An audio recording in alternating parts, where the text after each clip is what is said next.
Hello! Isang umagang kay ganda na naman mga ka-Southside. So nandito na naman tayo ngayon sa Talyer. Dito lang yan sa Southside Automotive Shop located sa Bypass Pucal Road, Calamba, Laguna. So for today's video, ipakita ko lang sa inyo yung ginagawa nating undercoat dito sa Mitsubishi Montero.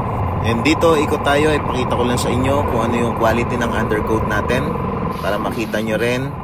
Pero mas maganda kung makikita nyo siya ng actual para mas ma-appreciate nyo yung ganda nung texture ng ating undercoat. So ayan siya, kitang kita naman natin ang itsura.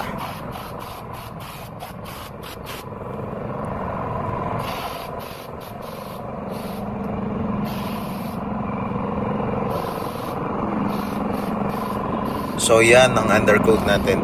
Bali ito ay kalalabas lang ng kasa ng kanyang Mitsubishi Montero. Pina-undercoat na para at least maiwasan yung pagkakaroon niya ng kalawang.